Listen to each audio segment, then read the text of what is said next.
Hello everyone, thank you for tuning in. As always, I appreciate that. Next up in my Steam list of games that I'm reviewing, mostly in alphabetical order, is Age of Fear 2, The Demon Lord Gold. This is a fantasy turn-based strategy game about the adventures of a demon succubus. It's the second installment in a longer-running series of games that has quite the cult following, it seems. The game runs on Java, which makes the whole thing feel a bit outdated in terms of user-friendliness, the UI. Also, the graphics are very amateuristic at best. Now, let me tell you how this game works. There is a world map from which you can select various locations that progress the story.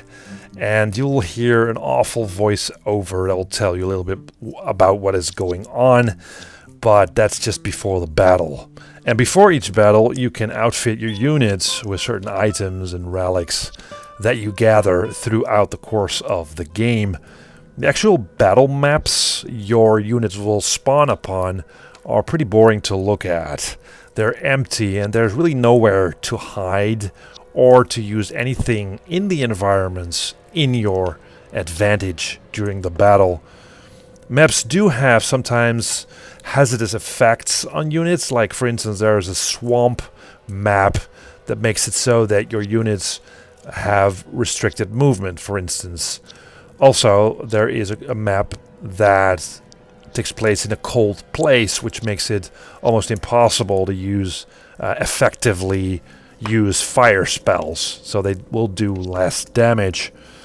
Your units, the units that you'll move around the map, are sprites, and they are pretty ugly looking with no specific animations at all. And you're also in for quite a surprise as you sort of spawn onto the map. The enemy will spawn onto the map as well, and then you'll see what you're up against. So it is easily possible that you start a battle and you know that it's pretty much unwinnable. Units are your typical fantasy fare, like demons and orcs, imps, barbarians, monsters, you name it, each having their own statistics. Some have short, some have long distant attacks, some have spells and special abilities to choose from, and that also is the case for the enemy units. I mean, for instance, during a battle I came across a unit of the enemy that can sort of teleport all over the place, which is really surprising and also very annoying as well, but it really spices things up and I do like that. Now, gameplay on the map is pretty much your turn, my turn type of thing. Every turn you move around your units on the map, and units have a specific radius of movement instead of the usual hex-based movement that you'll see in other turn-based strategy games. And I did like that movement system. It gives you a little bit more freedom to position your units on the map. But as I said, same goes for the enemy. Now, besides moving your units on a map, you can give them attack orders or order them to use specials.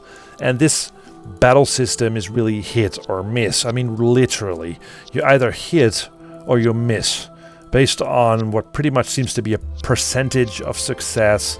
And it's not very clear what that percentage really represents. I mean, if you outfit your unit with a specific item, it never feels that that item will give you sort of an edge during combat, because again, it all boils down to the percentages of success. And I also think that there's quite a bit of dice rolls going on in the background.